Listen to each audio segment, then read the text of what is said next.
Damo690 here again. What am I at today? Well, I have a person that asked me to clean up a little Honda C50 engine for them. I try to do a bit of polishing in my spare time. Meant to only be for myself though. And if you look at the state of this, I brought it from being at that to being at this level. But as you can see, you can still see the very fine scratching in it, and it's not going to be a perfect piece. There's a lot of pitting. Aluminium, unfortunately, over time, whether people believe it or not, it can corrode, and you get an awful lot of pitting in it. And when you have pitting, unless you start off on an extremely rough grade of paper and say something like, I don't know, 120 grit maybe, and really give it a good going over until you can't see any more of that pitting, it's going to be seen. Unless you get it out when you're using the 120, everything after that, every grade down, it's going to be seen. So you're going to have imperfections and hees and stuff. I was watching guys on YouTube here doing it with polishing wheels, and they just go over to the polishing wheel and give it a rub of one of these type of what do you call them? They're like an abrasive pad. I tried that on this one. Now this one's one that I've finished, but you can see there's quite a bit of scratching in there. So I'm not a big fan of that idea. I'm not a big fan of having to take my hands and rub it umpteen times with different grades of paper either, but that's the only way you're ever going to get it perfect.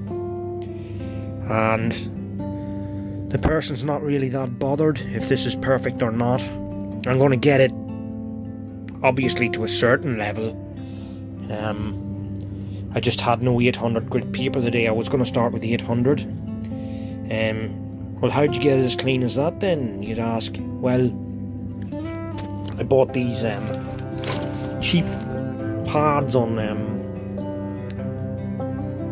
Amazon or some of them things, and they're actually quite decent. And I was using a rough compound polish with that, and it came up as good as this. But I cannot get it any better because there's hidden scratching deep within. If you look really close, you can see it there. That's all pitting, and unless you take that out with the grade before that of paper, it's not coming out. So from 10 foot away, yeah, it'll look alright, but close up, it's not brilliant. This is one that I finished, showed you earlier there, and you can see the little hazing in it. There's a bit of haze, and that's not going to come out of that. That's just the way it's going to be, because I haven't went over it with paper. There's a lot of pitting there, you see. So you really have to put the time into these things if you want them to be right. Maybe some person on here who does a bit of polishing can give me a bit of advice if you know better than me. That'd be appreciated. But that's what I'm at today. As for the CB125, sitting there covered up, I got my tank labels back last Friday, so I'm going to have to get this bike here moved over to my mother's house or something, and I'm going to start stripping this down. I might give you a little glimpse of the labels when I go into the house here, just so you can see what a good job they've done on them. And that's it, guys. That's what's been happening. I'm sorry I haven't been putting up too many videos. I've just been a busy guy, and we're waiting on parts for the Shamey's NSU quickly, so we can't really do a lot more with that bike until we get the parts. I did put together the forks and the frame, just basically, and the mudguards, but I'll show you that the next day I'm over. I've got a bit of a dose of a cold here as well. And the other thing, I bidded on a little NSU quickly on eBay, and I won it. Well, I didn't win it, I won the auction.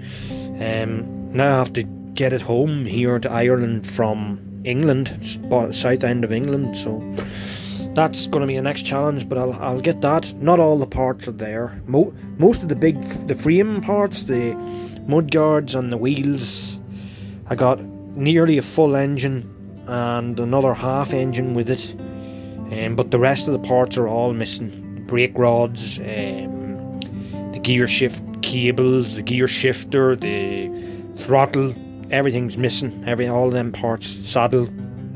So I'm gonna have a lot of parts to get for it before I can ever do anything with it, but I'll give you a look whenever I get it home, if I get it home. With a bit of luck I will. So that's what's been going on. I'll go into the house here now in another little while and I'll show you the labels. So as promised, I said I'd show you the labels that was made for the CB.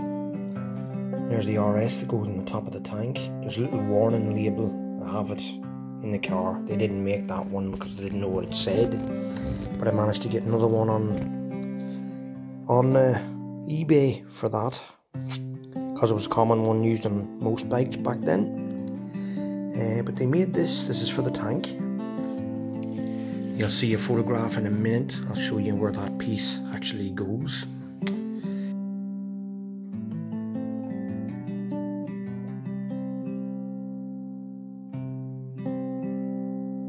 Then that leads on to this, which goes on the side panel, and I'll show you a little photograph of that if I can get one off the internet somewhere with that CB125 RS underneath.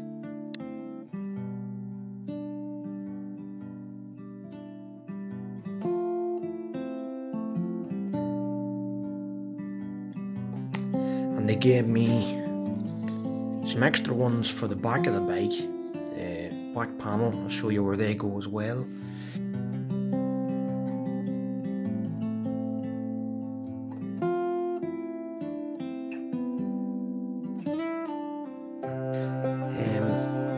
And they were kind enough to give me 2 sets of labels, so you can see how much I've got there.